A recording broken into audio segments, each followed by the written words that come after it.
See, Imu just dropped a major hint as to what actually happened between him and Harald. The reason there's a pentagram in the castle, the reason the God's Knights know Harald, the reason Imu blames Harald for a mistake is because Harald made a deal with Imu in the past. A deal that Harald broke because all along he had been planning on betraying Imu for the sake of Elbaf. In retribution, Imu attempted to force Harald's obedience as well as the entire nation's. Loki ultimately suffered the blame for murdering Elbaf's great king, as none of the other giants believed his story. What we are looking at here is one of the greatest tragedies in One Piece, of a great king and a great father who died for his nation, and of a loving son and misunderstood hero who became the pariah of his people for the crime of saving them, all while carrying the burden of having had to kill his own father. Let me break down how the entire story of Loki and Harald just became clear, with Oda setting up for one of the most heartbreaking backstory reveals in One Piece. But before we get into it, make sure to subscribe. But first, have you ever wanted to buy cool Japanese stuff, but you can't because the websites are all in a foreign language and they don't ship overseas? Well, then you need to use Zen Market. Zen Market is the sponsor of this video, and it's basically like Amazon for all things Japanese. It's your all-in-one shopping service for all things Japan that lets you buy directly from over 10,000 Japanese stores. Even if you don't speak Japanese and even if you don't live in Japan. You just look up what you want, whether it's exclusive anime merch, rare collectibles, Japanese tech, fashion, snacks, anything. If you want something from Japan, you can get it. And if it's somehow not already on the site, you can even paste a product link into Zen Market and you'll still be able to get it. That means anything from Rakuten, Amazon Japan, Mercari, Surgaya, and more. The best part is that it is extremely cost efficient. You can even store your stuff for free for 60 days so that you can then combine everything you want into one shipment and save on shipping fees. There are no extra consolidation fees, and the best part is you get 1,000 yen off your international shipping by signing up with my code, Mr. Morge. And there's even a cashback loyalty program if you want to build points to get things cheaper and cheaper. So sign up now using my special link below and use my code Mr. Morge to get 1,000 yen off your shipping. Link in the description below. So what was fascinating about the Harald and Loki conundrum this entire time is that in the story of the supposedly evil prince Loki murdering his noble father, it seemed like there were only two options. Either Loki genuinely is a bad guy who killed his own father, or it was Harald who was secretly a bad guy who deserved to be killed. And since it quickly became obvious that despite Loki's reputation, Loki is very clearly not evil, and he is actually supposed to be a good character underneath, someone who is explicitly stated to have a kind heart, who befriends animals, who has a clear bond with our protagonist Luffy, that would seem to indicate that it must have been option number 2. It must have been Loki's father Harald who was actually evil, right? I mean, just look at this face. Isn't this the face of a villain? Well, no.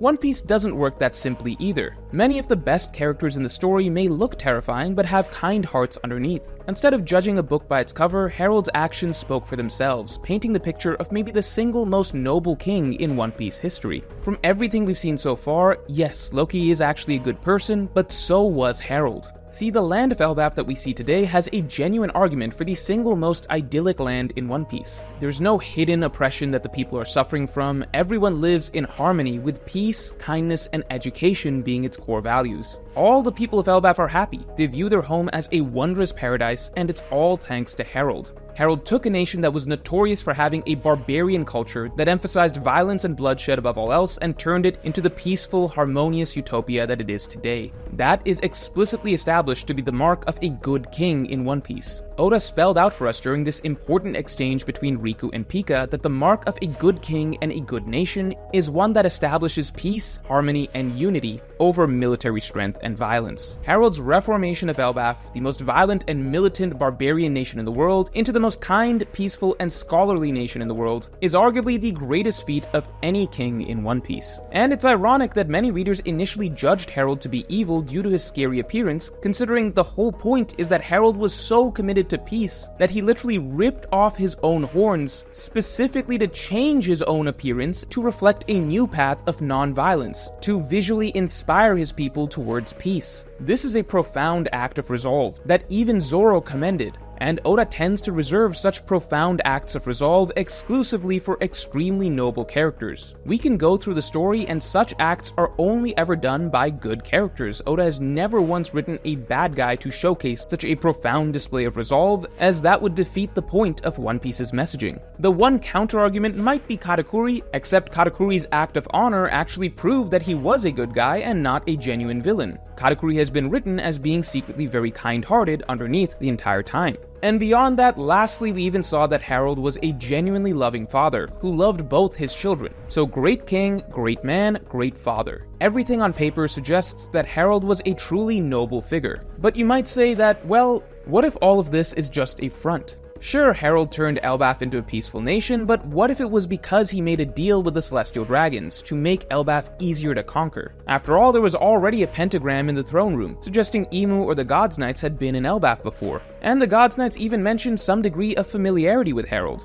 And what if Harald didn't rip out his own horns? What if Imu or the Gods Knights did that to him, and then Harald claimed he did it on his own to save face? What if Harald didn't even actually love his sons? What if he just said that? Well, there are two key reveals that establish that this is unlikely to be the case, and that Harald likely is exactly the good man that he was built up to be. First is the fact that Loki clearly seems to regret what happened with Harald, and he makes it clear that he would never kill his father in cold blood. If Harald was secretly some sort of terrible villain who betrayed Elbaf, then why would Loki say this? Second, and more importantly, Imu seems to hate Harald.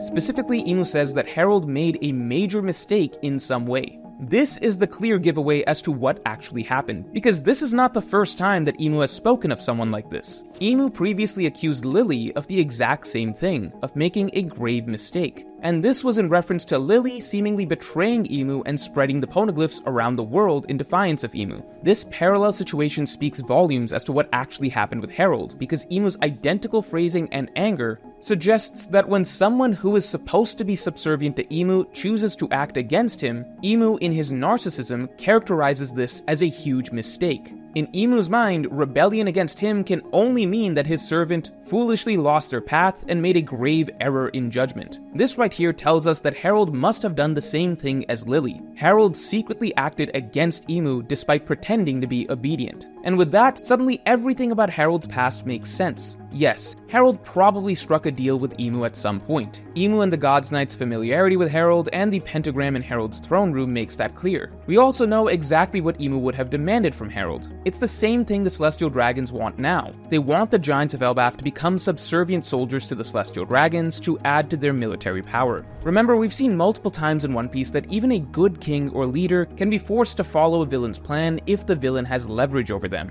We saw that Riku bowed down to Doflamingo and obeyed him in order to save the people of Dressrosa. We saw that Odin, who should have been the shogun of Wano, bowed down to Orochi and Kaido and obeyed them for years in order to save the people of Wano. We can already see that Imu and the Gods Knights can easily destroy the entire nation of Elbaf with minimum effort. Honestly, there's a decent argument that Killingham's power alone could solo all the giants besides Loki. If Imu threatened to destroy Elbaf unless Harald agreed to make Elbaf a subservient nation to the Celestial Dragons, then Harald would have had to agree. However, Harald had too much resolve to simply go along with that. So while on the surface Harald would have agreed to the deal with Imu, it's also clear that in the end, Harald didn't actually do what Imu wanted. Exactly like Lily, in some way Harald ultimately tricked Imu and rebelled. So now all of Harald's actions would make sense in retrospect. Once Harald realized that Imu was going to force him to turn Elbaf's giants into Imu's own personal army, Harald decided to do everything in his power to not give Imu what he wanted. What if Harald could make Elbaf completely useless to Imu? And so the idea for New Elbaf was born. Harald declared that the days of Elbaf as a warrior nation were over, that they would no longer train as warriors, that they would give up all violence and instead focus solely on trade and education. He would turn a nation of warriors into a nation of scholars. Imu wouldn't get the almighty army that he hoped for out of Elbaf. And backed by popular demand, the World of One Piece poster collection is being made available again. The Villains collection is sold out, but every single island from the World of One Piece is available to get, all in fantastic minimalist art style, so you can complete your collection. All past deals are also available, so you can get any 2 posters you like and get another 2 free. You can get 15 posters at a major discount, or even the entire collection for a major discount. And if you complete the collection and have a poster of every island, then we will send you the final, exclusive, unlockable poster for free: the Moon. Just email us or tag me on Twitter with your photo of your collection so we can send you the moon. So get your posters by hitting the link in the description below.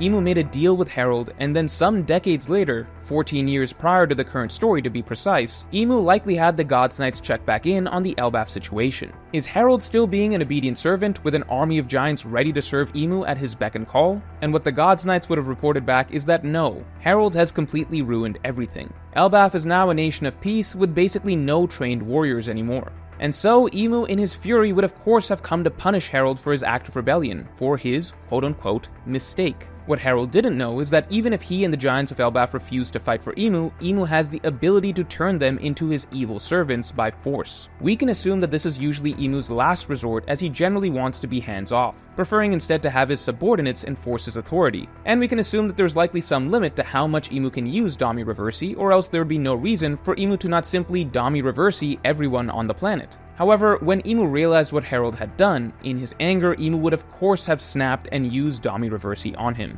This is strongly hinted at by the scene that we were already seeing between Imu, Dori, and Brogi. When Imu is enraged and wants to get his way immediately and subjugate a land, he singles out the king of the land and converts them via Domi Reversi to become his servant, and then he commands the king to bring the rest of the nation under Imu's dominion. The fact that the phrasing between Imu and the Gods Knights even seems to imply that since the king of Elbaf, Harald, is now gone, they now don't have an obvious target for Domi Reversi, and then Imu proceeds to anoint a pair of new kings so that he can now have a target for Domi Reversi, suggests that in the past Imu would have done this to Harald and is now being forced to make do with substitutes. And if Harald was Domi Reversi'd, then finally the entire mystery surrounding Loki's actions makes sense as well. Loki is a good man who genuinely did love his father and did not want to kill him. Loki makes clear he would never have killed Harald out of cold blood. However, if Harald was Domi Reversi'd by Imu, then Loki would have come upon an absolutely evil, demonic version of his father, who would have been hell-bent on rampaging through Elbaf. Based on how there has been a sort of domino effect after Dori and Brogi being Domi Reversi'd, where now all the giant warrior pirates are also being Domi Reversi'd one by one, I imagine Loki was likely witnessing the same thing. It wasn't just his father who had become a demon, every giant in the castle would have been turning into a demon one by one in front of Loki's eyes. And so Loki was forced into a great battle, single-handedly having to go up against his own father and his entire army, all powered by Imu's magic. Loki saved Elbaf that day, but at a grave cost. He killed his own father and every last one of his father's soldiers, stopping the spread of evil across Elbaf. By stopping it at the source, Imu's influence did not spread beyond the castle, and for Loki's efforts and sacrifice, he was condemned as a violent murderer. After all, once all the other giants arrived at the castle and saw what happened, all that would have been left would have been a bunch of dead bodies, and Loki covered in blood. Loki would have had no way of explaining the truth. It would be impossible to make the other giants believe that Harald and the entire army had just suddenly turned into evil demons that had to be killed. It's also likely that all of the dead giants would have turned back to their normal forms after death, making Loki's story seem even more unbelievable. And just like that, Loki becomes the ultimate martyr in One Piece. We know Oda loves this particular type of character story, where there is a hero who is actually saving everyone and doing great deeds and suffering greatly in the process, but the general public don't know about all that and instead treat him like a villain and despise him and punish him, never realizing what a good person he actually is. We've seen this time and time again, and it makes sense Oda goes back to it so frequently because it really does make for a compelling character. But Loki may just be the most moving version of this, one of the most heartbreaking character concepts that Oda saved for last. Because Loki is a man who loved his father, who had to kill his father in order to save the people of Elbaf, and who now has to live with the people of Elbaf hating him and actually treating him as a cold-blooded monster for killing his father. Loki had to make the ultimate sacrifice for them, and his reward is their hate and derision, as well as permanent imprisonment. Loki's introduced to us in the pose of a cross for a reason. It also makes the story of Harald and Loki deeply touching. Harald was no villain or a traitor to the land. Harald genuinely was a good king, and Loki genuinely is a good man and a good son. Both father and son made the necessary sacrifices for the sake of Elbaf, and ultimately their deeds will be rewarded. Elbaf will never bow to Imu, just as Harald hoped. And now that Domi Reversi has become public knowledge, Loki's name can finally be cleared, and he can be recognized as the hero of the land that he truly is. So let me know what you think of the tragedy of Loki and King Harald in the comments below. And if you enjoyed this video, then definitely like and subscribe. And if you want to hear the secret role that Jarl played in all this, then you can listen to my weekly podcast that just dropped by becoming a member or by supporting me on Patreon. Link in the description below.